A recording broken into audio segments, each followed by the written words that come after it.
கர்த்தருடைய பரிசுத்த நாமத்துக்கு ஸ்தோத்திரம் உண்டாவதாக. 1 பேதுரு 3வது அதிகாரம் 15வது வசனத்தை நான் வாசிக்கிறேன். 1 பேதுரு 3வது அதிகாரம் 15வது வசனம். கர்த்தராகிய தேவன் உங்கள் இருதயங்களில் பரிசுத்தம் பண்ணுங்கள். உங்களில் இருக்கிற நம்பிக்கையை குறித்து உங்களிடத்தில் விசாரித்து கேட்கிற யாவருக்கும் சாந்தத்தோடும் வணக்கத்தோடும் உத்தரவு சொல்ல எப்பொழுதும் ஆயத்தமாயிருங்கள். பேதுரு இதை எழுதுகிறார். சாந்தத்தோடும் வணக்கத்தோடும் உத்தரவு சொல்வதற்கு நீங்கள் ஆயத்தமாக இருங்க. Be ready to give an answer to everybody who asks about the hope that you have in you. உங்களில் இருக்கிற நம்பிக்கை குறித்து அவர்கள் கேட்கும் பொழுது நீங்கள் அவர்களுக்கு பதில் சொல்ல ஆயத்தமாயிருங்கள் என்று சொல்லி பேதுரு சொல்லுகிறார்.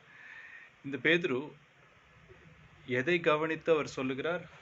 இயேசு கிறிஸ்து இப்படியாய் சாந்தத்தோடு அவர் எல்லா கேள்விகளுக்கும் பதில் சொல்ல தயாராக இருந்ததை, ஆயத்தமாக இருந்ததை பார்த்ததுனாலே அவர் இப்படியா எழுதியிருக்கிறார் இல்லையா? நாம் இப்படியா இயேசு கிறிஸ்து பதில் கூறினவைகளை கடந்த வாரங்களிலே பார்த்து கொண்டிருக்கிறோம் மார்க்கு சுவிசேஷத்தில். இன்றைக்கும் கூட நம்ம தொடர்ந்து அப்படிப்பட்ட பதில் கூறுதலை, பதிலை நாம் இன்றைக்கும் பார்க்க போகிறோம். அதற்கு முன்பாக நாம் ஜெபிக்கலாமா? ஆண்டவரே, உமக்கு நாங்கள் நன்றி செலுத்துகிறோம். மார்க்கு சுவிசேஷத்தை இவ்வளவாய் நாங்கள் ஆராய்ந்து ஆய்வு செய்து ஆண்டவரே நாங்கள் வாசிக்க கிருபை செய்திருக்கிறதுக்காக ஸ்தோத்திரம். இப்படியாக நாங்கள் புரிந்து கொள்ளத்தக்கதாக அநேகராலே எழுதப்பட்ட காரியங்களை எங்களுக்கு நீர் கொடுத்திருக்கிறீர். அநேக தகவல்களை நாங்கள் அறிந்து கொள்வதன் மூலமாக வேத வசனம் இன்னும் உயிரோட்டம் உள்ளதாயும் உண்மையாயும் எங்களுக்கு ஆண்டவரே கண்களுக்கு முன்பாக விரிகிறதுக்காக கோடான கோடி ஸ்தோத்திரம். எங்கள் இருதயத்தில் தொடர்ந்து நீர் விதைக்கிறவராக இருக்கிறதுக்காக கோடான கோடி ஸ்தோத்திரம். தோட்டக்காரராய் நீர் ஆண்டவரே கனி எதிர்பார்க்கிறதுக்காகவும் நாங்கள் ஆண்டவரே உம்மை போற்றுகிறோம், உம்மை வணங்குகிறோம். இயேசுவின் நாமத்தினாலே ஆமென். நாம் இப்பொழுது மார்க்கு 12வது அதிகாரத்திலே நாம் இருக்கிறோம். இயேசு கிறிஸ்துவினுடைய கடைசி வாரம் நம்ம பார்த்து கொண்டிருக்கிறோம் இல்லையா? கடந்த வாரத்தில் நாம் இயேசு கிறிஸ்துவுக்கு எதிராக இருந்த ஒரு 5 ஜனக்கூட்டத்தை நாம் பார்த்தோம். 5 groups that were against Christ. Today we are going to look at another one. இன்னொரு எதிராளி கூட்டத்தையும் கூட நாம் இன்றைக்கு பார்க்க போகிறோம். அவர்கள் சதுசேயர்கள். இந்த சதுசேயர்கள் யார் என்று சொன்னால், இயேசு கிறிஸ்து பிறப்பதற்கு ஒரு 200 வருஷத்துக்கு முன்பாக ஒரு தத்துவ ஞானி இருந்தார். அவருடைய சீஷனாக இருந்த சதோக் என்கிற ஒருவர் துவங்கின ஒரு மூமெண்ட், ஒரு சங்கம் அல்லது ஒரு கூட்டமாயது இருந்தது. அவர்கள் வழி வந்தவர்கள் இவர்கள் வேத புஸ்தகத்தில், பழைய ஏற்பாட்டில் முதல் 5 புஸ்தகங்கள், பஞ்சாகமம் இருக்கிறது இல்லையா? ஆதியாகமம், யாத்ராகமம், லேவியராகமம், எண்ணாமும், உபாகமம். இந்த 5 புஸ்தகங்கள் மாத்திரம்தான் அவர்கள் என்ன செய்தார்கள்? அவர்கள் ஏற்றுக்கொண்டார்கள். மற்ற புஸ்தகங்களை அவர்கள் ஏற்றுக்கொள்ளவே இல்லை. மற்ற புஸ்தகங்களில் உள்ள கருத்துக்களையும் போதனைகளையும் அவர்கள் ஏற்றுக்கொள்ளாதவர்களாய் காணப்பட்டார்கள்.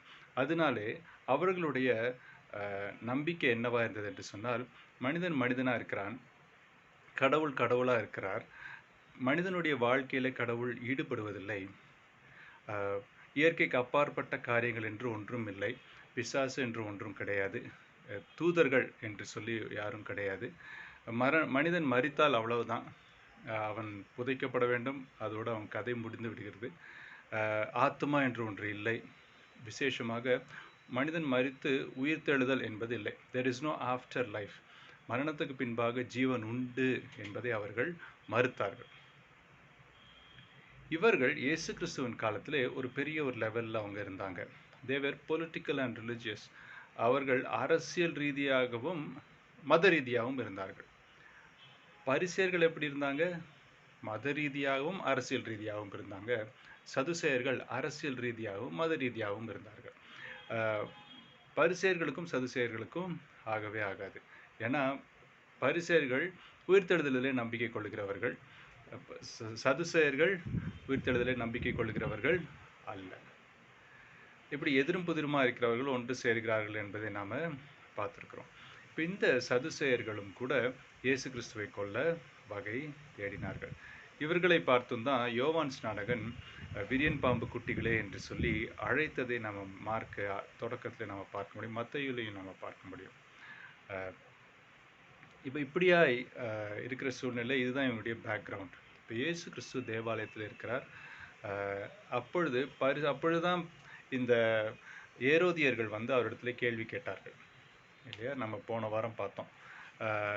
சீசருக்கு, அதாவது ராயனுக்கு நம்ம வரி கொடுப்பது சரியா தவறா, கொடுக்கலாமா வேண்டாமா என்று சொல்லி கேட்டார்கள். அவர்கள் ராயனுக்குரியதை ராயனுக்கும் தேவனுக்குரியதை தேவனுக்கும் கொடுங்கள் என்று சொல்லி அவர் சரியாக பதில் சொன்னதையும் நாம் பார்த்தோம். மார்க்கு, இன்றைக்கு நம்ம வாசிக்க போகிற பகுதியை நம்ம பார்க்கலாமா?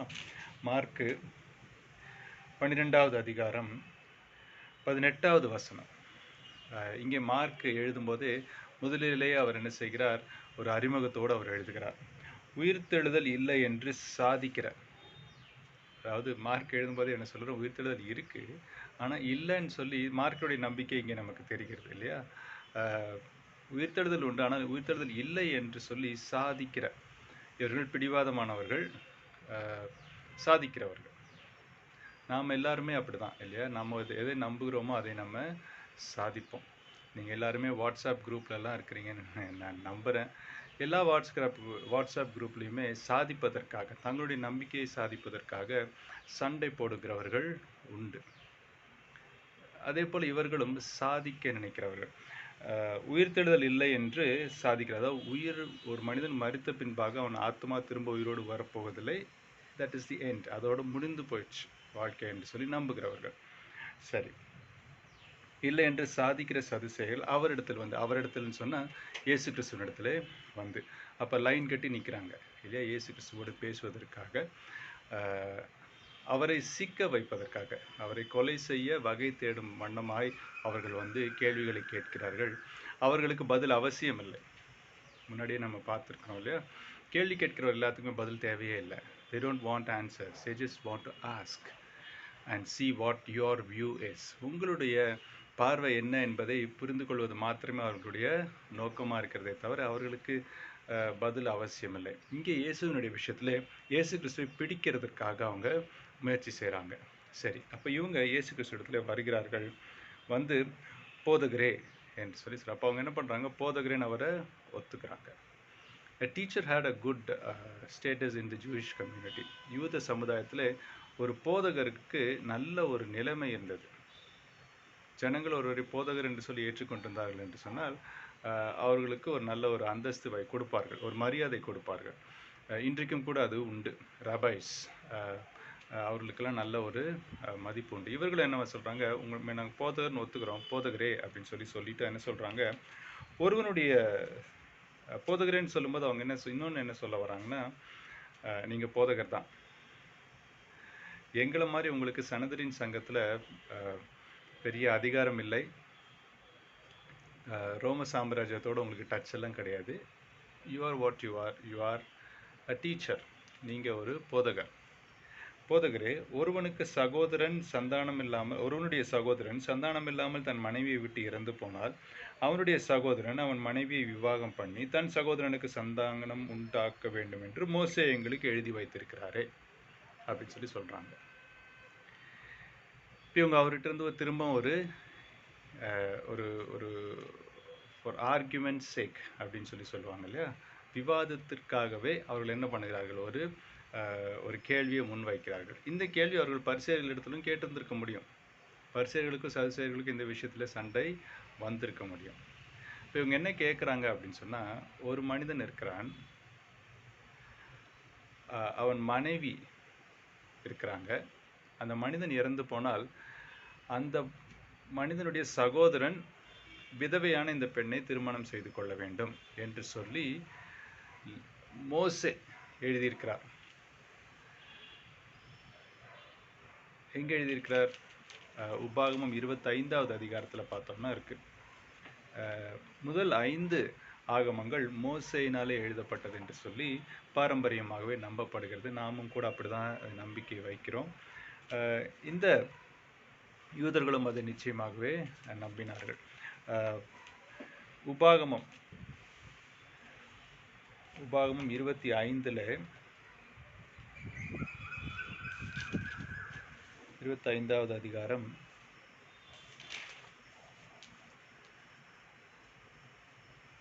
5வது வசனம் 6வது வசனம் நான் வாசிக்கிறேன். சகோதரர் ஒன்றாய் குடியிருக்கும் போது அவர்களில் ஒருவன் புத்திர சந்தானம் இல்லாமல் மரித்தால் மரித்தவனுடைய மனைவி புறத்தில் இருக்கிற அந்நியனுக்கு மனைவியாக கூடாது. அவளுடைய புருஷனின் சகோதரன் அவளை தனக்கு மனைவியாக்கி கொண்டு அவளிடத்தில் சேர்ந்து புருஷனுடைய சகோதரன் செய்ய வேண்டிய கடமைகளை செய்ய கடவன். மரித்த சகோதரனுடைய பேர் இஸ்ரவேலில் அற்று போகாதபடிக்கு அவன் பேரை இவள் பெரும் தலைப்பிள்ளைக்கு தரிக்க வேண்டும். இப்போ மோசே என்ன சொல்லியிருக்காருன்னு சொன்னால், ஒரு பெண் விதவையானால் அந்த பெண்ணை நீங்கள் நிர்கதியாக விட்டுறாதீங்க. அவள் இஸ்ரவேலுக்கு வெளியே போய் வேற யாராவது திருமணம் பண்ண வேண்டிய சூழ்நிலைக்கு விடாதீங்க. இந்த மனுஷன் இறந்து போனதுனால அவனுடைய வம்சம் தலைக்காமல் போகல, அவன் பேர் இஸ்ரவேலிருந்து அற்று போகும், மறந்து போவார்கள் எல்லாரும். அதனால அவளுக்கு சகோதரன் இருந்தார்கள் என்று சொன்னார். இவர்களெல்லாம் ஒன்றா கூடி வாழ்ந்துட்டு இருக்கிறாங்கன்னா அந்த சகோதரன் அந்த பெண்ணை திருமணம் செய்து கொள்ளட்டும். அவர்களுக்கு பிறக்கிற பிள்ளைக்கு இறந்து போன அந்த மனிதனுடைய பெயர் வைக்க வேண்டும். அப்பொழுது அவனுடைய பெயர் அந்த இஸ்ரவேல் வம்சாவளியிலே விளங்கும் அல்லவா என்று சொல்லி அவங்க ஒரு லா மோசஸ் கொடுத்துருக்கிறார், பரிந்துரை ஒன்று கொடுத்துருக்காரு. இட்ஸ் சோஷியல் லா, சமூக சட்டம் ஒன்று கொடுக்கப்பட்டிருந்தது. இந்த சதுசேயர்கள் இந்த மோசேயினுடைய இந்த 5 பஞ்சாங்கம் மாத்திரம் நம்புறதுனால அவங்க என்ன பண்ணுறாங்க, மோசே சொல்லியிருக்கிறாரே அப்படின்னு சொல்லி அவர் கேட்குறாங்க. சரி, இப்போ இவங்களுடைய கவலை என்ன? மோசே சொல்லியிருக்கிறாரு, அந்த விதவை குறித்த கவலை இருந்துச்சா, இல்லை அவங்களுக்கு குழந்தை இல்லாமல் அந்த மனுஷன் இறந்துட்டானேன்ற கவலை இருந்துச்சா, இல்லை மோசே இப்படி சொல்லியிருக்கிறாரு சொன்னது சரிதானான்ற கேள்வியா அப்படின்றத நம்ம படித்து பார்த்தா தான் தெரியும் இல்லையா? இவங்க ஏன் இதை வந்து கேட்குறாங்க? ரொம்ப அன்புள்ள பாசக்கார பசங்களா இவங்கெல்லாம் இவ்வளோ இப்படி வந்து கேட்குறாங்களே, ஒரு விதவைக்காக பரிந்து பேசுகிறாங்களா அப்படின்னு சொல்லி பார்த்தோம் என்று சொன்னால், அவர் என்ன பண்ணுறாங்க, மோசே எழுதி வைத்திருக்கிறாரு, இப்படி இருக்க 7 பேர் சகோதரர்கள் இருந்தார்கள். So they bringing in hypothetical situation. அவங்க வந்து ஒரு யூகமான ஒரு நிலைமையை கொண்டாந்து இயேசு கிறிஸ்துவின் முன்பாக வைக்கிறார்கள். 7 சகோதரர்கள் இருக்கிறாங்க. முதல் சகோதரன் கல்யாணம் பண்ணார். புத்திர சந்தானம் இங்கே கொடுத்துருக்கிறது என்று சொன்னால் கிஃப்ட் ஆஃப் சைல்டு, ஒரு குழந்தை பாக்கியம். குழந்தை பெறாமலேயே அவர் இறந்துட்டார். குழந்தை இவங்களுக்கு பெறுவதற்கு முன்பாகவே அவர் இறந்துட்டார், குழந்தை இல்லை. அப்போ இந்த 2வது சகோதரன் கல்யாணம் பண்ணுறாரு. அவரும் இறந்தா குழந்தை பிறக்கலன்னா 3வது, அப்புறம் 4வது, அப்புறம் 5வது, அப்புறம் 6வது, அப்புறம் 7வது. 7வது ஆளும் திருமணம் பண்ணி குழந்தை பிறக்காமல் அந்த 7வது மனுஷனும் இறந்து போய்விட்டார். இது யூகிக்கிறதுக்காக என்று சொல்லி ஒரு சூழ்நிலை அவர்கள் கொண்டு வந்தாலும் அதில் என்ன இல்லை, லாஜிக் இல்லை. இது ஒரு ஜோக்காகவும் அவங்க சொல்கிறாங்க. ஏன் அப்படி சொல்கிறாங்கன்றது நம்ம தொடர்ந்து பார்த்தா தான் நமக்கு தெரியும். ஸோ நான் சொன்னேன், இந்த 7 புருஷன்மாரும் ஒரு மனைவியும் இதை குறித்து அவர்கள் கேட்கிறார்கள். 22ஆம் வசனம் வரைக்கும் அந்த அந்த கதை இருக்கிறது. நீங்கள் ஒரு தடவை வாசித்து பாருங்கள். 7 பேரும் அவளை விவாகம் பண்ணி சந்தானம் இல்லாமல் இறந்து போனார்கள். எல்லோருக்கும் பின்பு அந்த ஸ்திரீயும் இறந்து போனாள். இப்போ ஷி ஆல்சோ டைஸ். இன்னும் கல்யாணம் பண்ணுறதுக்கு யாரும் இல்லை. அது ஒரு அவங்க வயசாகி இறந்துருக்கலாம். இறந்துட்டாங்க, இறந்து போனாள். 23ஆம் வசனம். இப்போ தான் அவங்க கேள்வி வருது. ப்ரெசென்டிங் எ தாட் எக்ஸ்பெரிமெண்ட். மனசில் ஒரு நினச்சிக்கோங்க, இப்படி நடந்தால் என்ன ஆகும்னு யோசிச்சுக்கோங்க. யோசிச்சுட்டு இப்போ நாங்கள் கேட்குற கேள்விக்கு பதில் சொல்லுங்கள் என்று சொல்லி துவங்குகிறார்கள். ஆகையால் உயிர்த்தெழுதலில் அவர்கள் எழுந்திருக்கும் போது அவர்களில் எவனுக்கு அவன் மனைவியாய் இருப்பாள். இப்போ அவங்க என்ன சொல்கிறாங்கன்னா, உயிர்த்தெழுதல் என்று சொல்லி சொல்கிறாங்க. உயிர்த்தெழுதல் என்று சொன்னால் யூதர்களுடைய நம்பிக்கை என்ன என்று சொல்லி பார்க்கணும். அவங்க என்ன நம்பினாங்கன்னா, ஒரு மனிதன் மரித்தான் என்று சொன்னால் அவன் திரும்ப உயிரோடு எழுந்திருக்கிறான். இது தானியேலையும் கூட இந்த உயிர்த்தெழுதலை குறித்து எழுதப்பட்டிருக்கிறது. யோபும் கூட இந்த உயிர்த்தெழுதலை குறித்து சொல்லுகிறார். அப்படி சொல்லுகிற இந்த நிலைமையில் இதுதான் இவங்களுக்கு இருக்கிற அறிவு. ஆனால் இந்த தானியல் புஸ்தகமும் யோபு புஸ்தகத்தை பற்றி சதுசேயர்கள் படிக்கவில்லை. அவங்க என்ன பண்ணுறாங்க, அவங்க அதை நிராகரிக்கிறாங்க. புஸ்தகத்தை நிராகரிக்கிறாங்க, இந்த புஸ்தகத்தில் இருக்கிற போதனையும் அவர்கள் நிராகரிக்கிறார்கள். ஆனால் மற்றவர்கள் எல்லாருமே என்ன பண்ணுறாங்க, தானியலை ஏற்றுக்கொண்டிருக்கிறாங்க. யோபை ஏற்றுக்கொண்டிருக்கிறார்கள். அதில் இருக்கிற போதனையும் உயிர்த்தெழுதலையும் அவர்கள் ஏற்றுக்கொண்டிருக்கிறார்கள். இப்போ தங்களுடைய நம்பிக்கையை ஸ்தாபிப்பதற்காக, அதை சாதிப்பதற்காக இவங்க வந்து பரிசேயர்களுடைய நம்பிக்கையை முறியடிச்சு தான் தங்களுடைய நம்பிக்கையை ஸ்தாபிக்க முடியும். அதனால அந்த நம்பிக்கையை முறியடிப்பதற்காக இயேசு கிறிஸ்துவிடத்துல வந்து கேள்வி கேட்குறாங்க. பரிசேயர்கிட்ட கேட்டுக்கிறாங்க, இதுக்கு முன்னாடி சண்டை தான் போட்டிருக்காங்களே தவிர வேற ஒன்றும் நடக்கல. இங்கே இயேசு கிறிஸ்துவுக்கு முன்பாக வந்து அவர்கள் கேட்கிறார்கள். என்ன கேட்குறாங்க? ஒருவேளை 7 பேர் மறிச்சிட்டாங்க, இந்த அம்மாவும் மறிச்சாச்சு, உயிர்த்தெழுந்ததுக்கு அப்புறம் நீங்க எல்லாம் சொல்றீங்க after life there is, after death there is life, மரணத்துக்கு பின்பாக ஒரு வாழ்க்கை உண்டு நீங்க சொல்றீங்க. அப்ப அந்த வாழ்க்கையில, அதாவது இந்த 2வது வாழ்க்கையில இந்த அம்மா யாருக்கு புருஷனா இருப்பாங்க? முத ஆளுக்கா, 2வது ஆளுக்கா, இல்லை கடைசியாக கல்யாணம் பண்ண ஆளுக்கா, யாருக்கு அவங்க புருஷனா இருப்பாங்க அப்படின்னு சொல்லி அவங்க கேட்குறாங்க. அவர்கள் எழுந்திருக்கும்போது, ஆகையால் உயிர்த்தெழுதலில் எழுந்திருக்கும் போது என்று சொல்லி சொன்னாங்க. அப்போனா என்ன, எல்லாரும் என்ன நம்பினாங்கன்னா, மனிதன் மரித்து உயிர்த்தெழுதல் நாள் ஒன்று உண்டு, அதில் அவன் எழுந்திருப்பான் என்று சொல்லி நம்பினாங்க. உயிர்த்தெழுதலில் அவர்கள் எழுந்திருக்கும் பொழுது அவர்களில் எவனுக்கு அவள் மனைவியா இருப்பாள். அதாவது சடலம், அந்த சரீரம் இருக்கு இல்லையா, அது வந்து உயிரோடு எழுந்திருக்கும். அப்பொழுது இவள் யாருக்கு மனைவியா இருப்பாள்? ஏன்னா 7 ஆண்களும் இருக்கிறாங்க, மரித்து போயிட்டாங்க, ஆனால் இப்போ உயிரோடு எழுந்துட்டாங்க, சரீரம் இருக்கிறது. இந்த பெண்ணும் மரித்தால் அவளும் உயிரோடு எழுந்து விட்டால் இப்பொழுது இந்த பெண் யாருக்கு மனைவி ஆவாள்? 7 பேத்துக்கும் மனைவியா இருக்க முடியுமா? அது அடல்ட்ரி, அது வந்து விபச்சாரமாய் போய்விடும் இல்லையா? அப்போ இவங்க என்ன கேட்குறாங்க? எழுந்திருக்கும் பொழுது அவர்களில் எவனுக்கு, அவர்களின் அந்த 7 பேரில் எவனுக்கு அவள் மனைவியாக இருப்பாள்? 7 பேரும் அவளை மனைவியாக கொண்டிருந்தார்களே என்று கேட்டார்கள்.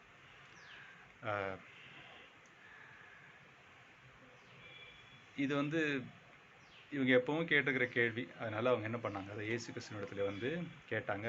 அவங்களுக்கு என்னன்னா, உயிர்த்தெழுதல் என்று ஒன்று இல்லை, அதை சாதிப்பது தான் அவங்களுடைய நோக்கமே தவிர, இயேசு கிறிஸ்துவிடத்திலிருந்து பதிலை பெற வேண்டும். அந்த உயிர்த்தெழுதல்னா என்ன, உயிர்த்தெழுதலுக்கு பின்பாக என்ன நடக்கும், இதெல்லாம் கேட்பது அவர்களுக்கு இஷ்டம் இல்லை. So they where not learners. அவர்கள் கற்றுக்கொள்ளுகிறவர்கள் அல்ல சதுசேயர்கள், அவர்கள் சாதிக்கிறவர்கள்.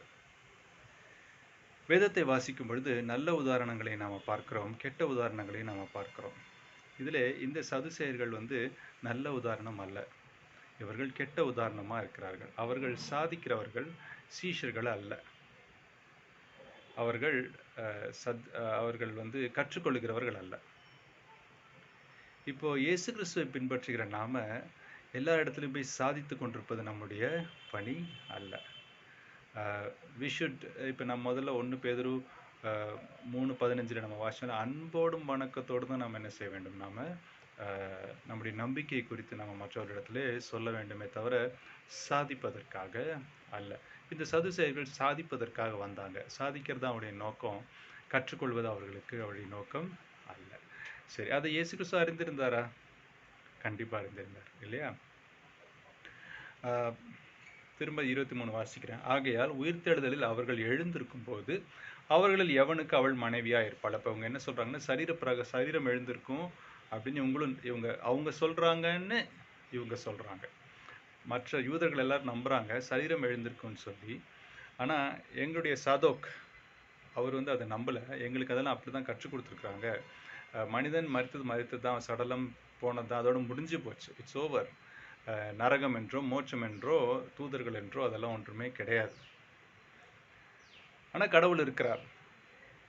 கடவுளுக்கு மனிதனுடைய மரணமோ அதுலேயோ எந்த ஒரு பங்கும் இல்லை. Every day God is not involved in man's life. மனிதனுடைய வாழ்க்கையில் ஒவ்வொரு நாளும் ஒன்றும் கடவுள் ஈடுபட்டு கொண்டிருப்பது இல்லை என்பதுதான் இவருடைய நம்பிக்கை. இப்போ இந்த உயிரோடு எழுந்திருக்கும்போது சரீரத்தோடு எழுந்திருப்பாருங்கன்னு அவங்கெல்லாம் சொல்கிறாங்க. அப்படி அவங்க எழுந்திருந்தாங்கன்னு சொன்னால் யாருக்கு மனைவியாக இருப்பாள் என்று சொல்லி தான் அவங்க கேட்குறாங்க. இப்போ 24ஆம் வசனத்தில் இங்கே இயேசு கிறிஸ்துனுடைய பதிலை நம்ம பார்க்கிறோம். இயேசு அவர்களுக்கு பிரதியுத்தரமாக, அவர்களுக்கு பதிலாக, இப்போ இயேசு கிறிஸ்து என்ன செய்கிறார்? பதில் சொல்லுகிறார். கேள்வி கேட்குறவங்களுக்கு நான் என்ன சொல்லணும்? நம்ம பதில் சொல்லணும். டக்குன்னு எதையாவது தூக்கி அடிக்கக்கூடாது. என்னையே கேட்குறியா நீயே அப்படின்ட்டுலாம் கேட்கக்கூடாது. We should answer. In order to answer, we should know the answer. நம்ம பதில் சொல்ல வேண்டும், எதையும் தூக்கி அடிக்கக்கூடாது. நம்ம பதில் சொல்ல வேண்டும் என்று சொன்னால் நாம் ஆயத்தமாக இருக்க வேண்டும். ஆயத்தமாக இருக்க வேண்டும் என்று சொன்னால் நாம் கற்றுக்கொள்ள வேண்டும். கற்றுக்கொள்கிறது தான் நம்ம இன்றைக்கு நம்ம செய்து கொண்டிருக்கிறோம் இல்லையா? ஆய்வு செய்வது நமக்கு ரொம்ப முக்கியமாக இருக்குது. That's why Bible studies are very important. Bible reading is very important. Bible studies are very important. Listening to preaching is very important. வேதம் வாசிப்பதும் வேத ஆய்வு செய்வதும் நம்ம சபைகளிலே தேவ செய்தி கேட்பதும் மிகவும் முக்கியமான விஷயம். அதில் எல்லாவற்றையும் நாம் கற்றுக்கொள்ளுகிறோம். கற்றுக்கொண்டவர்கள் சாதிக்க நினைப்பது அல்ல, ஜெயிக்கணுன்றது அவங்களுடைய எண்ணம் இருக்காது. நம்மளுக்கும் கூட ஒரு ஒரு ஒரு சம்பாஷணை வரும்போது, உரையாடல் வரும்பொழுதோ, இதே நம்ம ஜெயிக்கணும், நான் தான் ஜெயிக்கணும்னு ஆரம்பித்தோன்னா நம்மளுடைய ஆர்குமெண்ட்ஸ், நம்ம எடுத்து வைக்கிற விவாதங்கள் எல்லாமே தவறாக எடுத்துக்கொள்ளப்படும். நாமும் தவறாக பேசிவிடுவதற்கு வாய்ப்பு இருக்கிறது. இப்போ இங்கே இயேசு கிறிஸ்து பிரதியுத்தரமாக என்று சொல்லி பார்க்குறோம். இப்போ இந்த 5 பீப்புள் குரூப், 5 ஜனக்கூட்டம் அல்லது 6 ஜனக்கூட்டங்களுக்கு எதிராகவும் இயேசு கிறிஸ்து என்ன செய்கிறார்? பதில் கொடுக்கிறார் இல்லையா? இயேசு அவர்களுக்கு பிரதியுத்தரமாக, நீங்கள் வேத வாக்கியங்களையும், இப்போ இந்த சதுசேயர்கள் எல்லாரும் வேத வாக்கியங்களை நன்றாக அறிந்தவர்களாய் தங்களை கருதினார்கள். வேத வாக்கியம் எங்களுக்கு ஃபுல்லாக தெரியும், பஞ்சாகமத்தில் உயிர்த்தெழுதல் பற்றி இல்லை. ஆதியாகவும் யாத்ராவும் லேவியராகவும் எண்ணாவும் உபாகமத்தில் உயிர்த்தெழுதல் பற்றி இல்லை. அதனால் அப்படி ஒரு கான்செப்டே கிடையாது. கடவுள் இருந்தால் முதல்ல மோசைக்கிட்ட சொல்லியிருந்திருப்பார். மோசஸ் அதை எழுதவே இல்லை, அதனால் உயிர்த்தெழுதலே கிடையாது. உயிர்த்தெழுதல் இல்லைன்றது எங்களுக்கு வேத வாக்கியங்கள் எல்லாம் நல்லா தெரியும் அப்படின்னு அவங்க நினச்சிட்டு இருந்தாங்க. ஆனால் இயேசு கிறிஸ்து என்ன சொல்கிறார்? He's Poynting out there ignorance. அவர் என்ன சொல்கிறார்? நீங்கள் வேத வாக்கியங்களையும், அதாவது நீங்கள் நம்புகிற பஞ்சாகமத்தையும், அது வேத வாக்கியம்தான், தேவனுடைய வல்லமையும் அறியாததினால் அல்லவா தப்பான எண்ணம் கொள்ளுகிறீர்கள். இப்போ இங்கே அறியாததினால் என்று சொல்லுங்கள். வேத வாக்கியங்களை நீங்கள் அறியாததினால், which means you only partly know. அதாவது வேத வாக்கியங்களினுடைய ஒரு பகுதியை மாத்திரம்தான் நீங்கள் அறிந்திருக்கிறீர்கள். முற்றிலுமாக நீங்கள் என்ன செய்யவில்லை? அறியவில்லை. partial knowledge or ignorance. Partial knowledge is ignorance. பகுதி அறிவு அறியாமை குறிக்கிறது என்று சொல்லி இயேசு கிறிஸ்து இங்கே சொல்லுகிறது போல இருக்கிறது இல்லையா? வேத வாக்கியங்கள் நீங்கள் அறியாததுனாலே. இப்போ இவங்க வேதத்தினுடைய ஒரு பகுதியை மாத்திரம் அவர்கள் அறிந்திருந்தார்கள். சில வேளைகளிலே சிலருக்கு பழைய ஏற்பாடு மாத்திரம்தான் பிடிக்கும், சிலருக்கு புதிய ஏற்பாடு மாத்திரம்தான் பிடிக்கும். அப்படி இருக்க ஆகாது. கர்த்தரை நம்ம முழுமையாக புரிந்து கொள்வதற்கும் அவருடைய வெளிப்பாட்டை நம்ம முற்றிலுமாய் ஏற்றுக்கொள்ள வேண்டும். அது பழைய ஏற்பாடும் சரி, புதிய ஏற்பாடும் சரி. பழைய ஏற்பாட்டில் முதல் பஞ்சாகமம் இருக்கிறது, அதுக்கப்புறம் தீர்க்க தரிசன புஸ்தகங்கள் இருக்குது, பாடல் புஸ்தகங்கள் இருக்குது, செய்யுள் பகுதி இருக்கிறது, சின்ன தீர்க்கதரிசிகள், பெரிய தீர்க்கதரிசிகள்ன்ற பிரிவுகள் இருக்கிறது. இவைகள் எல்லாவற்றையும் நம்ம என்ன செய்ய வேண்டும்? நம்ம ஏற்றுக்கொள்ள வேண்டும். அதே போல் புதிய ஏற்பாட்டில் சரித்திர புஸ்தகங்கள் அல்லது சுவிசேஷ புஸ்தகங்கள் இருக்கிறது. ஆக்ட்ஸ் வரைக்கும், அதாவது அப்போஸ்தல நடபடிகள் வரைக்கும் சரித்திர புஸ்தகங்கள். 4 சுவிசேஷம் மற்றும் அப்போஸ்தல புஸ்தகம் சரித்திர புஸ்தகம், நடந்த சம்பவங்களை எழுதியிருக்கிறாங்க இல்லையா? அதுக்கப்புறம் வருகிற நிருபங்கள், சபைக்கு எழுதப்பட்ட நிருபங்கள் இருக்கின்றன. அதன் பின்பாக தனிநபருக்கு எழுதப்பட்ட நிருபங்கள் இருக்கின்றன. அதுக்கப்புறம் யூனிவர்சல் லெட்டர்ஸ், அதாவது உலகளாவிய எல்லாருக்குமே எழுதப்பட்ட நிருபங்களும் இருக்கிறது. கடைசியாக வெளிப்படுத்தின விசேஷமும் இருக்கிறது இல்லையா? இதெல்லாம் இவ்வளோ பகுதியில் இருந்தால் எல்லா பகுதியும் நம்ம என்ன செய்ய வேண்டும்? ஏற்றுக்கொள்ள வேண்டும். எல்லா போதனைகளையும் நம்ம சரிவர புரிந்து கொள்ள வேண்டும். அப்படி புரிந்து கொள்ளாமல் ஏதோ ஒரு பகுதியை மாத்திரம், ஒரு போதனையை மாத்திரம் நம்ம பிடித்து கொண்டோம் என்று சொன்னால் நம்ம அறியாமைக்குள்ளாக நம்ம கடந்து செல்கிறோம். நம்ம சீஷர்களாக இருக்க முடியாது. சீஷர்கள் கற்றுக்கொள்ளுகிறவர்கள், அறியாமையிலே தங்குகிறவர்கள் சதுசேயர்கள் இல்லையா? அப்போ இயேசு கிறிஸ்து சொல்லுகிறார், வேத வாக்கியங்களை நீங்கள் அறியாததினாலே. அதுக்கப்புறம் என்ன சொல்ல? தேவனுடைய வல்லமையை நீங்கள் அறியலை. You think you know God, but then you don't know the power of God. நீங்கள் தேவனை அறிந்திருக்கிறதாக நீங்கள் எண்ணிக்கொள்கிறீர்கள், ஆனால் தேவனுடைய வல்லமை நீங்கள் என்ன பண்ணல, அறிந்து கொள்ளவே இல்லை. Sometimes we think we know, but then we don't really know. அநேக வேளையில் நாம் அறிந்திருக்கிறோம் என்று சொல்லி நம்ம நினைத்திருக்கிறோம், ஆனால் நம்ம முழுமையாக அறிந்து கொள்ளவில்லை. அல்லது தவறாக கூட நம்ம ஒரு காரியத்தை புரிந்து கொண்டிருக்க முடியும்.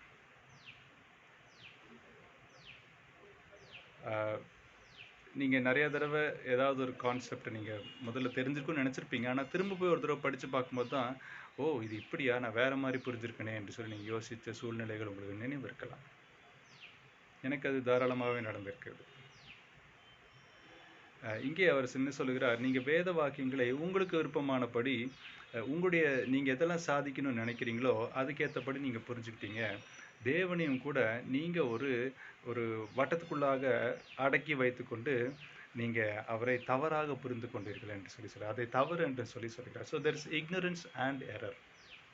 இப்போ இவங்களுக்கு பதில் சொல்கிறதுக்கு முன்னாடி பிரதியுத்தரமாக என்று சொல்லி அவர்களுக்கு பதிலாக அவர்கள் கேட்கிற கேள்விக்கு அவர் பதில் சொல்லாமல் அவர்கள் இருக்கிற அந்த பிழையை அவர் சுட்டி காட்டுகிறார். என்ன பிழை? அறியாமையும் தவறும். அப்போ அறியாமை, இக்னோரன்ஸ் இஸ் சின். அறியாமை ஒரு பாவம். நம்ம தேவனை குறித்த அறிவு ரொம்ப முக்கியம். அறியாமை இருக்கக்கூடாது.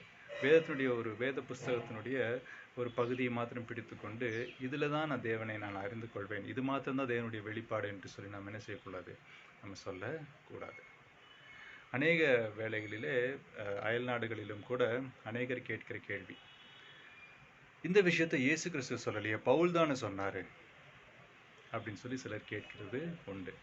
இயேசு கிறிஸ்து சொன்னார்னா நான் நிறுத்திடுறேன், பவுல் தான் இதை சொன்னார், அதை நான் ஏற்றுக்கொள்ள முடியாது. ஆனால் ஒன்று நம்ம நினைவு கொள்ள வேண்டும், பஞ்சாகமத்திலிருந்து வெளிப்படுத்தின விசேஷம் வரைக்கும் இந்த மொத்த வேதாகமத்தினுடைய ஆக்கியோன் பரிசுத்த ஆவியானவராய் இருக்கிறார். தேவ மனுஷர்கள் பரிசுத்த ஆவியினாலே ஏவப்பட்டு இவைகள் எல்லாவற்றையும் எழுதினார்கள். அப்போ there is only one author and there were many scribes. அப்போ ஆசிரியர் ஒருவர், எழுத்தாளர் அநேகராய் இருக்கிறார்கள் வேத புஸ்தகத்தில். அப்போ அந்த ஆசிரியரை, the Holy Spirit is God, is part of the Trinity, he is God. பரிசுத்த ஆவியானவர் திருத்துவத்திலே ஒருவராக இருக்கிறார், அவர் தேவனாயும் அவர் இருக்கிறார். இப்போ அவர் தன்னை வெளிப்படுத்த பல எழுத்தாளர்களை உபயோகித்து பல ஆயிரம் வருஷங்கள் வழியாய் அவர் இது எல்லாவற்றையும் எழுதி நம்ம கருத்திலே கொடுத்திருக்கிறார். அதில் ஒரு பகுதியை மாத்திரம் நம்பினவர்கள் இந்த சதுசேயர்கள் அதை அறியாமை என்றும் தவறு என்றும் சொல்லி இயேசு கிறிஸ்து வெளிப்படுத்தி சொல்கிறார். முதல்ல that you have a problem and that is your problem, இதுதான் அவனுடைய பிரச்சனை, இதுதான் அந்த பிரச்சனை என்று சொல்லி அவளுக்கு முன்பாக எடுத்து வைக்கிறார். பிரச்சனை என்னது? அறியாமையும் அதன் பின்பாக தவறும். தேவனை குறித்து, தேவனுடைய வல்லமையை குறித்து நீங்கள் என்ன பண்ணீங்க? தவறாக நினச்சிட்டீங்க. என்ன தவறாக நினச்சிட்டீங்க? அதுதான் நம்ம அடுத்ததில் பார்க்க போகிறோம். Jesus does not stop there. பிழை சொல்லிவிட்டு அவர் என்ன சொல்லவில்லை, அவர் நிறுத்தவில்லை, உனக்கு பதில் சொல்ல முடியாது அப்படின்னு சொல்லி சொல்ல. முந்தின இதில் நான் ஒரு கேள்வி கேட்குறேன், நீங்கள் பதில் சொல்லுங்கள், அதுக்கு நீங்கள் பதில் சொன்னீங்கன்னா நான் பதில் சொல்கிறேன்னு சொல்லி சொன்னதை நம்ம பார்த்தோம். ஆனால் இங்கே அப்படி அவர் சொல்லலை. He directly talks. அவர் என்ன சொல்லுகிறார்? மரித்தோர் உயிரோடு எழுந்திருக்கும் போது. ஸோ அப்போ இயேசு கிறிஸ்து என்ன சொல்லுகிறார்? மரணத்துக்கு அப்புறம் உயிர் தெழுதல் இருக்குது அப்படின்றத சொல்கிறார். ஆஸ் அ ஃபேக்ட், அதை ஒரு சத்தியமாக அவர் எடுத்து உரைக்கிறார். அப்போ இயேசு கிறிஸ்து எந்த சைடில் இருக்கிறாருன்னு நமக்கு தெரியுது இல்லையா? அவர் உயிர்த்தெழுதல் உண்டு, பரிசேயர்களெல்லாம் உயிர்த்தெழுதல் உண்டுன்னு நம்புகிறாங்க, அவங்க என்னை எதிர்க்கிறாங்க, அதனால அவங்களுக்கு எதிராக நான் பேசணும், அதனால வேற ஒரு கருத்தை நான் சொல்கிறேன், அப்படி இல்லை. இவர் என்ன செய்கிறார்? சத்தியத்தை அவர் எடுத்து வைக்கிறார். உயிர்த்தெழுதல் உண்டு என்பதை அவர் இங்கே நிரூபிக்கிறார். எப்படி? அவர் பேசும்பொழுது நமக்கு என்ன தெரிகிறது? மனிதன் உயிர்த்தெழும் பொழுது அப்படின்னு சொல்லி சொல்கிறார். மரித்தோர் உயிர்த்தெழும் போது என்று சொல்லி சொல்லுகிறார். இந்த உயிர்த்தெழுதலை குறித்து அவர் முதலே நம்ம சொல்லியிருக்கார். மார்க் 8ஆம் அதிகாரத்திலிருந்தே மார்க் சொல்லிட்டே வரார். இயேசு கிறிஸ்து தன்னுடைய மரணத்தையும் உயிர்த்தெழுதலையும் குறித்து திரும்ப திரும்ப சொல்லிக்கொண்டே வந்தார். தாராளமாய் அதை பற்றி பேசினார் என்று சொல்லியிருக்கிறது. இப்போ தாராளமாய் அவர் என்ன சொன்னார்? உயிர்த்தெழுதல், தான் உயிர்த்தெழப் போகிறதே அவர் சொல்லுகிறார். அப்போ தான் உயிர்த்தெழப் போகிறார் என்று சொன்னால் மனிதனும் என்ன செய்ய போகிறான்? உயிர்த்தெழ போகிறான். And Jesus came as to to give us a pattern, a human pattern. மனிதனுக்கு மனிதனுடைய வாழ்க்கையில் நடப்பெற போகிற காரியங்களை நமக்கு எடுத்துரைப்பதற்காகவும் அவர் வந்தார். அவர் பிறந்ததுனாலே மனிதன் பிறக்கிறதை நாம் அறிந்திருக்கிறோம். மனுஷன் பிறக்கிறது நமக்கு தெரியும். மனிதன் பிறக்கிறான், அவன் வளர்கிறான், அவன் ஒரு நாள் மரிக்கிறான். மரிச்சதுக்கு அப்புறம் என்ன ஆகும்னு நமக்கு தெரியாது. ஆனா இயேசு கிறிஸ்து உயிர் தெழுந்தார். உயிரோடு எழுந்ததுனாலே நாம என்ன தெரிஞ்சுக்கிறோம்?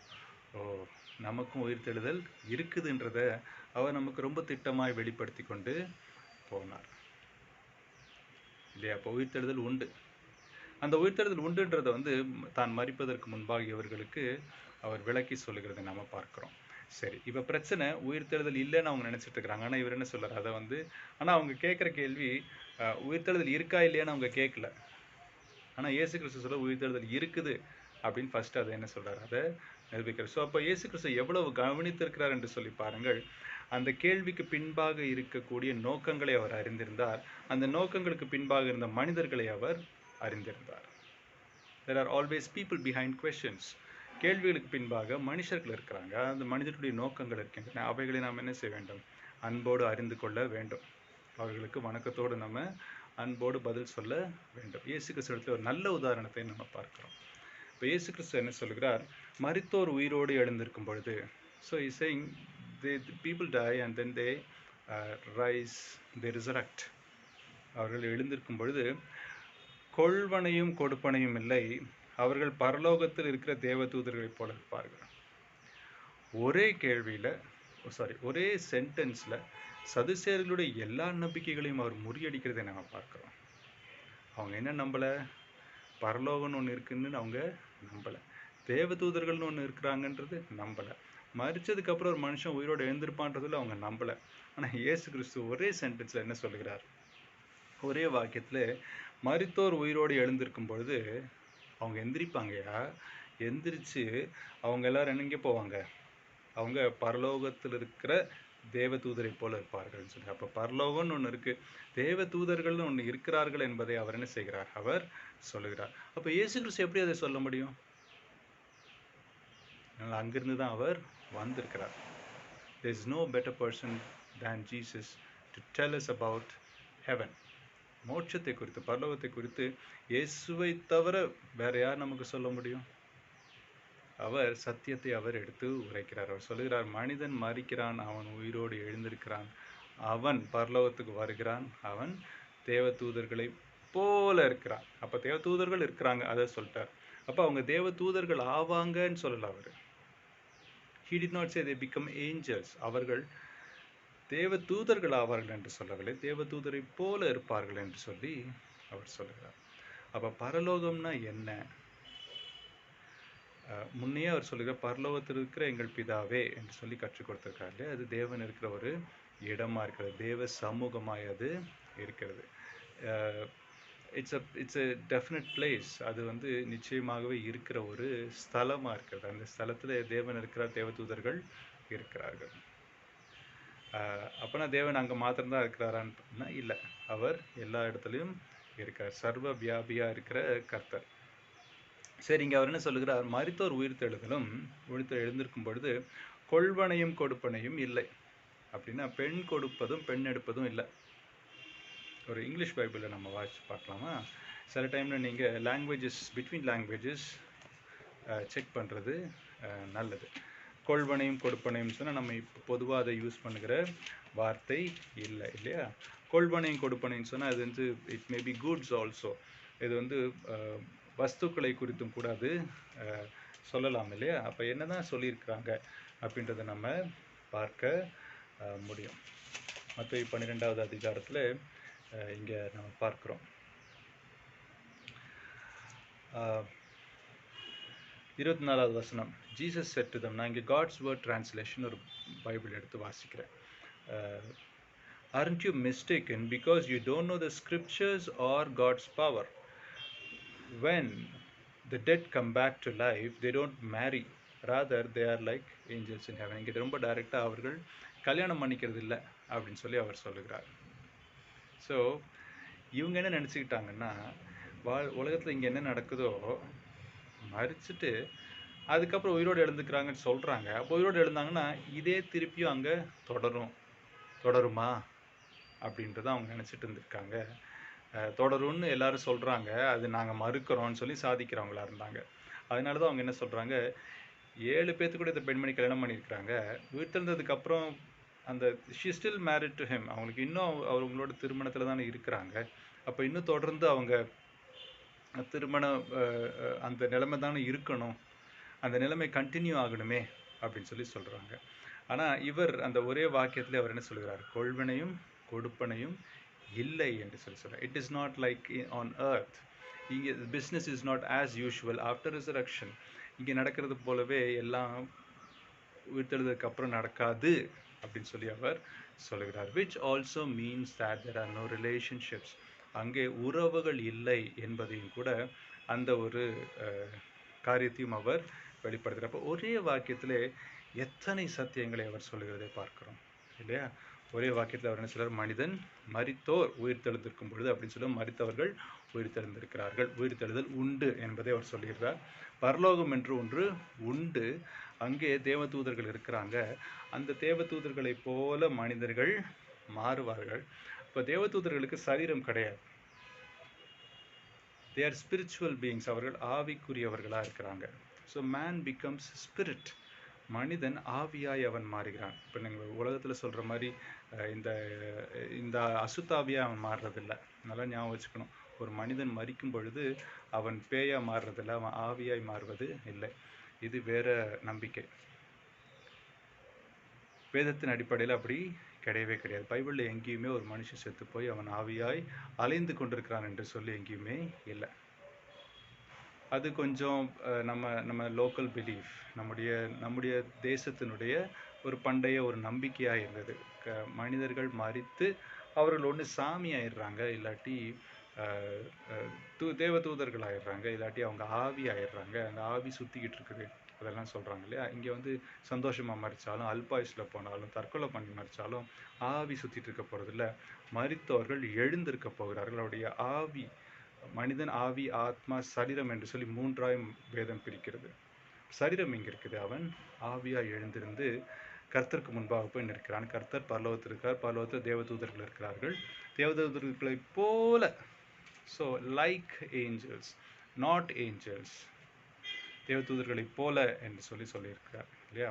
இயேசு கிறிஸ்து தேவதூதர்கள் ஆகிறார்கள் என்று சொல்லி அவர் சொல்லியிருந்தாருன்னா, ஓ we are all becoming angels அப்படின்னு நம்ம நினச்சிருந்துருப்போம். அப்படி இல்லை, தூதர்கள் போல் ஆகிறார்கள் என்பதை ரொம்ப கிளியராக அவர் சொல்கிறார். இட் இஸ் லைக் ஏஞ்சல்ஸ், தேவதூதரை போல் இருப்பார்கள். இந்த தேவதூதர்கள்லாம் யாருன்னு சொல்லி நம்ம முன்னாடி கொஞ்சம் பார்த்துருக்குறோம் பழையதில் இல்லையா? சரி, அப்போ 25ஆம் வசனத்துக்கு 26வது வசனத்துக்கு நம்ம போகலாம். மரித்தோர் எழுந்திருப்பதை பற்றி அப்புறம் கண்டினியூஸ் அவர் திரும்பியும் அவர் சொல்கிறார். ஓகே, நீங்கள்லாம் அந்த முதல் பஞ்சாங்கத்தை தானே நம்புறீங்க, ஓகே, இப்போ அதுலேருந்தே நான் உங்களுக்கு சொல்கிறேன், உங்களுடைய நம்பிக்கை தவறு என்பதை நான் உங்களுக்கு நிரூபிக்கிறேன். முன்ன உங்களுக்கு அறியாமை இருந்துச்சு, பரலோகத்தை குறித்தும் தேவதூதர்களை குறித்தும் ஒரு அறியாமை இருந்தது, தேவனை குறித்தும் ஒரு அறியாமை இருந்துச்சு. இந்த தேவன் என்ன சொல்கிறாருன்னு நீங்கள் பாருங்கள். தேவன் மனிதனை உயிரோடு எழுப்பி அவனுடைய ஆவியை பரலோகத்துக்கு கொண்டு செல்ல வல்லமை உடையவர் என்பதை நீங்கள் தெரிந்து கொள்ளுங்கள்ன்றதுக்காக அவர் 25ஆம் வசனத்தில் அவர் சொல்லிட்டு அவர் என்ன சொல்லுகிறார், மரித்தோர் உயிரோடு எழுந்திருக்கும் பொழுது, 26ஆம் வசனம், மரித்தோர் எழுந்திருப்பதை பற்றி இங்கே ஒரு கோலன் இருக்கு அப்படின்னா அதை பற்றி நான் சொல்கிறேன், கேட்டுக்குங்க. நான் ஆபிரகாமின் தேவனும் ஈசாக்கின் தேவனும் யாக்கோபின் தேவனுமாய் இருக்கிறேன் என்று தேவன் முச்செடியை குறித்து சொல்லிய இடத்தில் மோசேயின் ஆகமத்தில் அவனுக்கு சொன்னதை நீங்கள் வாசிக்கவில்லையான்னு கேட்குறார். மோசேயினுடைய ஆகமங்கள் 5 பஞ்சாகம், அதைத்தானே நீங்கள் நம்புறீங்க, அதுதான் ஏற்றுக்கொள்கிறீர்கள், மற்றதெல்லாம் ஏற்றுக்கொள்றதே இல்லை, ஏற்றுக்கொண்டதை நீங்கள் வாசிக்கலையான்னு ஒரு அட்டாக் ஒன்று பண்ணுறாரு. வாசிக்காமலே உங்கள் நம்பிக்கைகளை நீங்கள் வந்து உருவாக்கிக்கிட்டீங்களா? வாசித்ததை நீங்களாக உங்களுக்கு பிடிச்ச மாதிரி புரிஞ்சுக்கிட்டு நீங்கள் ஒரு நம்பிக்கையை நீங்கள் என்ன பண்ணிக்கிறீங்க, உங்கள் மனசுக்குள்ளே உருவாக்கிக்கிட்டீங்க. You created a world view unto yourself without even really going deep into what you read. It is equal to not reading at all. இது நீங்கள் வாசித்து சரியாக ஆய்வு செய்யாமல் நீங்களா மனசுக்குள்ள ஒன்று புரிஞ்சுக்கிட்டீங்க. இது எதற்கு ஒப்பாக இருக்குதுன்னு சொன்னால், நீங்கள் வாசிக்காமலே இருந்திருக்கலாம். இது வாசிக்காததற்கு ஒப்பாக இருக்குது. நீங்கள் வாசிக்கலையா அப்படின்னு கேட்குறாரு. நீங்கள் வாசிக்கல, உங்களுக்கு அறியாமல் இருக்குது, உங்களுடைய நம்பிக்கைகளிலே தவறு இருக்கிறது, நீங்கள் சத்தியத்துக்கு விலகி நிற்கிறீங்க என்பதை அவர் இந்த 4 சென்டென்ஸில் அவர் பேசுகிறத பார்க்குறோம் இல்லையா. அப்போ என்ன சொல்லுகிறார்? தேவனை குறித்து நீங்கள் அறிந்து கொள்ளுங்கள். மோசே தான் எழுதியிருக்கார், நீங்கள் சொல்கிறவரே தான் எழுதியிருக்கிறாரு. முச்செடி எரிகிறது, இது எங்கே நம்ம பார்க்குறோம்? நம்ம யாத்ராகமத்திலே நம்ம பார்க்குறோம் இல்லையா. யாத்ராகமத்தில் தேவன் மோசையோடு பேசுகிறதே பார்க்குறோம். முகமுகமாய் பேசி அவர் மோசையை அனுப்புகிற பொழுது மோசே என்ன சொல்லுகிறார்?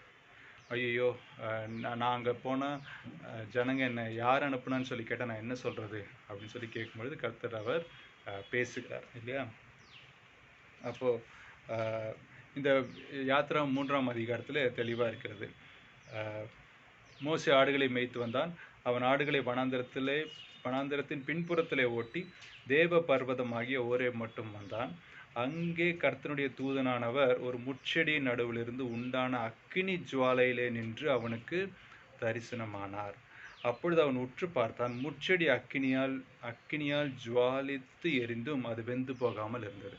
அப்போ அந்த வெந்து போகாத அந்த முட்செடியை பற்றி தான் இயேசு கிறிஸ்து குறிப்பிட்டு சொல்லுகிறார். அதெல்லாம் உங்களுக்கு ரொம்ப முக்கியம் இல்லையா. மோசே உங்களுக்கு ரொம்ப முக்கியம், மோசையோட முட்செடி உங்களுக்கு ரொம்ப முக்கியம். அங்கே பேசின கடவுளை நீங்கள் உங்களுக்கு முக்கியம் இல்லை. மோசே எழுதின எழுத்துக்கள் உங்களுக்கு முக்கியம், அதுக்கு எழுத்துக்கு பின்பாக இருக்கிற கடவுள் உங்களுக்கு முக்கியம் இல்லாமல் போயிட்டாரு. அவரை பற்றி நீங்கள் தெரிஞ்சுக்கல, அவருடைய வல்லமையும் நீங்கள் புரிஞ்சிக்கவே இல்லை, நீங்கள் அறியாமல் இருக்கிறீங்க, அதனால தவறு செய்கிறீங்க. அப்போ மரித்தோர் எழுந்திருப்பதை பற்றி நான் ஆபிரகாமின் தேவனும் ஈசாக்கின் தேவனும் யாக்கோபின் தேவனுமாக இருக்கிறேன் என்று தேவன் முட்செடியை குறித்து சொல்லிய இடத்தில், அப்போ என்ன சொல்கிறார்? மோசே முட்செடியை குறித்து ஒரு இடத்துல எழுதியிருக்கிறாரு. அந்த இடத்துல தேவன் மோசையை பார்த்து ஒரு வாக்கியத்தை சொன்னார். என்ன சொன்னார்? நான் ஆபிரகாமின் தேவன், நான் ஈசாக்கின் தேவன், நான் யாக்கோபின் தேவனுமாய் இருக்கிறேன் என்று. எங்கே இருக்குது? நம்ம அந்த அதே அதிகாரத்தில் தான் இருக்குது. நம்ம பார்க்கலாமா? 26வது வசனத்தில் 3வது அதிகாரம் 6வது வசனம் வாசித்து பார்க்கலாமா? Exodus chapter 3 verse 6. பின்னும் அவர், நான் ஆபிரகாமின் தேவனும் ஈசாக்கின் தேவனும் யாக்கோபின் தேவனுமாகிய உன் பிதாக்களுடைய தேவனாய் இருக்கிறேன். அப்போ அவர் என்ன சொல்லுகிறார்? மோசே, உன்னுடைய முற்பிதாக்கள் இருந்தாங்க, அவர்கள் Abraham, Isaac, Yakob, Abraham, Isaac and Jacob, இவர்களுடைய தேவனாய் நான் இருந்தேன். அவங்கெல்லாம் மறிச்சு போயிட்டாங்க, அதனால நான் இருந்தேன் அப்படின்னு சொல்லி அவர் சொல்லலை. தேவனாய் நான் இருக்கிறேன். இங்கிலீஷில் படித்து பார்க்கலாமா எப்படி இருக்குன்னு சொல்லி. ஐ ஆம்னு தான் இருக்கு. I am their God. He does not say I was their God. I am their God. I am still their God. I was their God. I am their God. I will be their God. Because Abraham, Isaac and Moses they died and they have resurrected and I am still their God.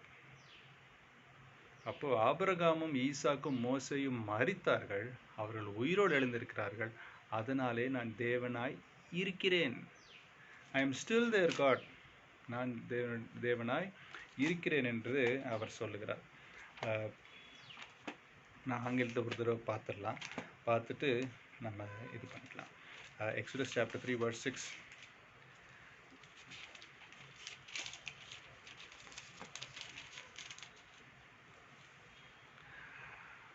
I am the God of your ancestors, the God of Abraham, Isaac and Jacob. I am and that I am.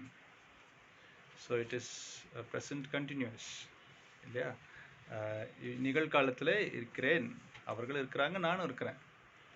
அப்போ அவர் இப்போ இயேசு கிறிஸ்து சொல்ல தொடர்ந்து சொல்லுகிறார், நான் ஆபிரகாமின் தேவனும் ஈசாக்கின் தேவனும் யாக்கோபின் தேவனுமாய் இருக்கிறேன் என்று சொல்லி தேவன் முச்செடியை குறித்து சொல்லின இடத்தில் ரெஃபரன்ஸ் சொல்கிறாரு இடத்தில்.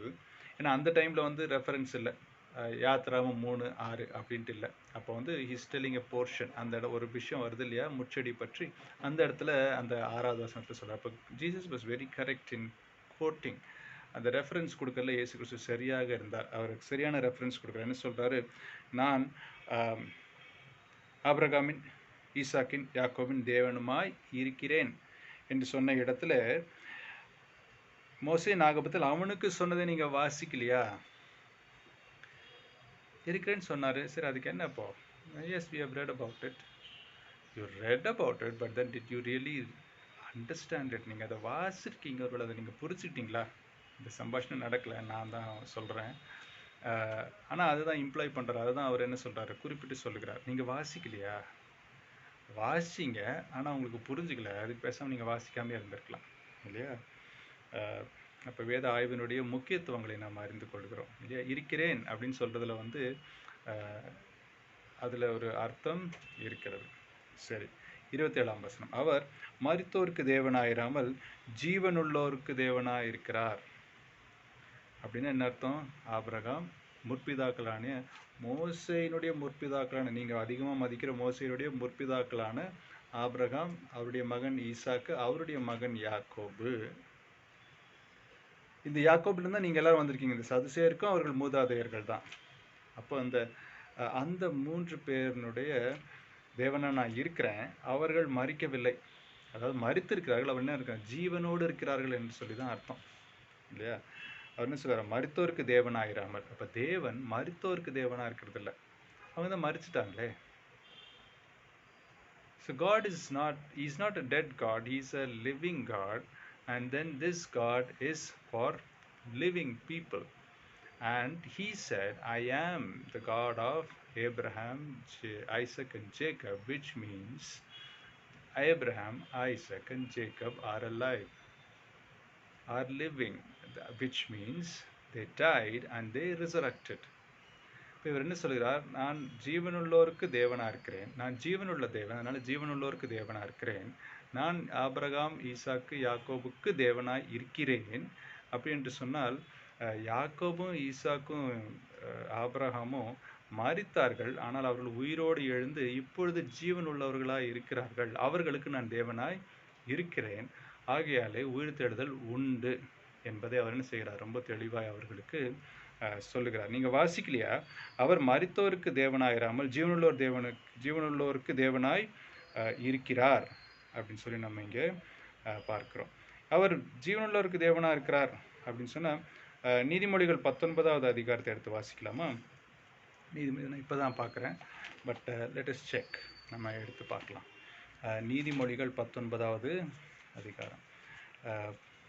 சங்கீதத்துக்கு அப்புறமாய், பழைய ஏற்பாட்டில் சங்கீதத்துக்கு அப்புறமாய் வருகிற புஸ்தகம் நீதிமொழிகள். நீதிமொழிகளிலே 19வது அதிகாரத்தில் நம்ம வாசித்து பார்க்கலாம்.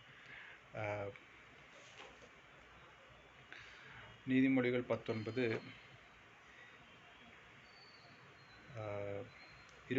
என் மகனே, அறிவை தரும் வார்த்தையை விட்டு விலக செய்யும் போதகங்களை நீ கேளாதே. அப்படின்னா இங்கே அதுக்கு இணை வசனமாய் கொடுக்கப்பட்டிருக்கிறது. அவர் ஆகையால் நீங்கள் மிகவும் தப்பான எண்ணம் கொள்கிறீர்கள் என்றார். அப்போ நீங்கள் என்ன பண்ணுறீங்க? Your thinking is wrong, which means you did not read it right, you did not understand it right. இப்போ நீங்கள் சரியாக வாசிக்கல, சரியாக புரிஞ்சிக்கல, அதனால் உங்களுடைய எண்ணங்கள் எல்லாம் தவறாக இருக்குது. உயிர்த்தெழுதல் இருக்குது. உயிர்த்தெழுதலுக்கு மனுஷன் மரித்து உயிர்த்தெழுந்ததுக்கு அப்புறம் அவனுக்கு இந்த சரீரம் இருக்க போகிறதில்ல, அதனால் கொள்வினையும் கொடுப்பனையும் அங்கே இருக்க போகிறதில்ல. அவர்கள் தேவதூதர்களை போல இருப்பாங்க. எங்கே இருப்பாங்க? பரலோகத்தில் இருப்பாங்க. நீங்கள்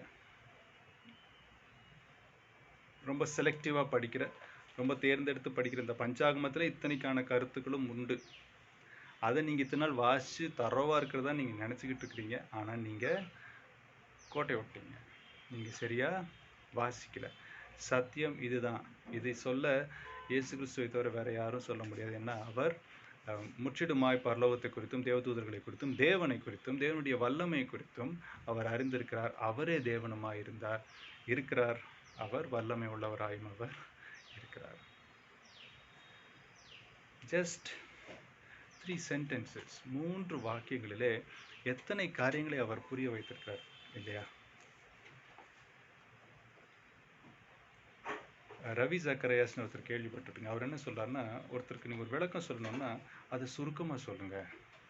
விளக்கம் சுருக்கமாக சொன்னால் அது நல்ல பாதிப்பை ஏற்படுத்தக்கூடியதாக இருக்கிறது. விளக்கம் சுருக்கமாய் சொல்லாமல் விளக்கத்தை ரொம்ப நீட்டி முளைக்கி சொன்னீங்கன்னா அதனுடைய பாதிப்பு ரொம்ப குறைஞ்சு போயிடும்னு சொல்கிறார். And we know that from Jesus Christ, இயேசு கிறிஸ்துவிடத்திலிருந்து நாம் அறிந்து கொள்கிறோம் இல்லையா?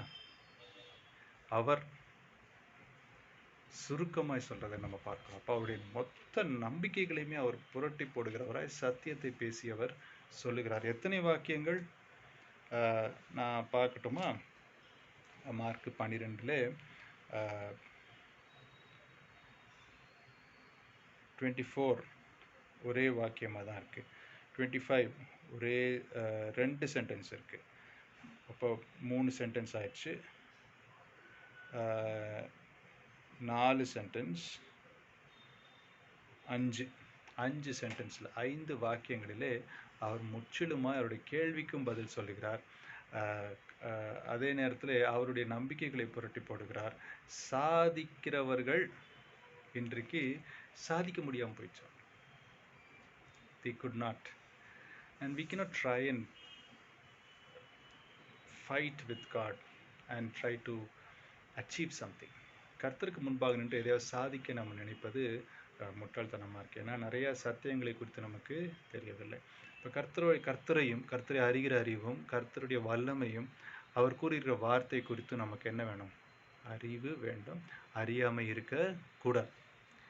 சரி, அதுதான் நம்ம இங்கே பார்க்கிறோம். இல்லை, முக்கியமான போதனை நமக்கு என்ன? 24ஆம் வசனத்தில், நீங்கள் வேத வாக்கியங்களையும் தேவனுடைய வல்லமையையும் அறியாததினால் அல்லவா தப்பான எண்ணம் கொள்ளுகிறீர்கள்.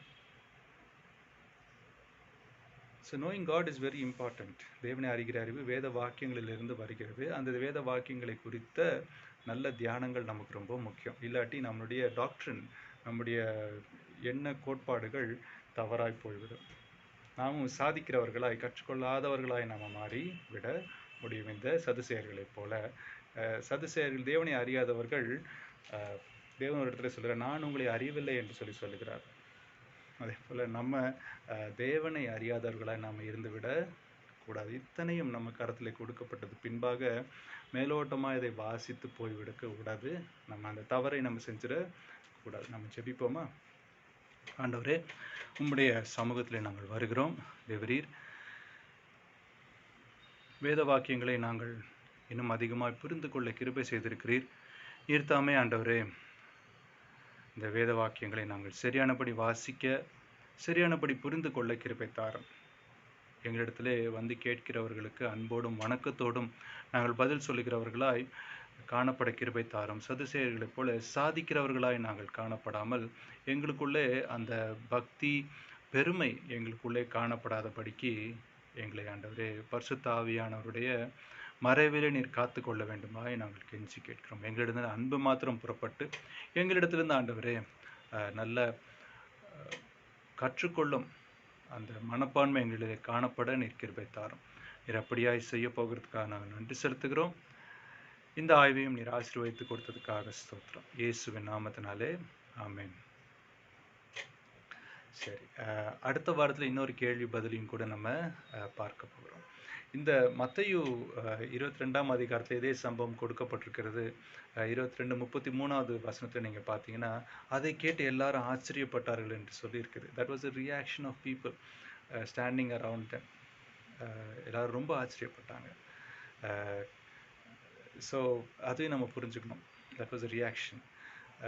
எல்லாரும் ஆச்சரியப்பட்டாங்க. இவ்வளோ போல்டாக, இவ்வளோ சிக்கனமாக, இவ்வளோ ஸ்வீட்டாக சொல்லி முடிச்சிட்டாரு. அதுவும் அதிகாரத்தோடு, with so much authority he said. அவர் அதை எல்லாவற்றையும் அதிகாரத்தோடு பதில் சொல்லி முடித்தாருன்னு சொல்லி பார்க்குறோம். அடுத்த வாரத்தில் திரும்பியும் ஒரு கேள்வி பதில் உண்டு. இவர் நன்றாக பதில் சொன்னார் என்று சொல்லி அடுத்ததில் ஆரம்பிக்கும். நம்ம அதை பார்க்க போகிறோம் அடுத்த வாரம். கர்த்தர் தாமே உங்களை இந்த வாரத்திலும் கூட வேத வாக்கியங்களிலே அவர் அறிவை வளர்த்தி, அவர் எந்த ஒரு தவறான எண்ணமும் நாம் கொள்ளாதபடிக்கு தொடர்ந்து நம்மை வழி நடத்துவாராக. கர்த்தர் உங்களை ஆசீர்வதிக்கட்டும்.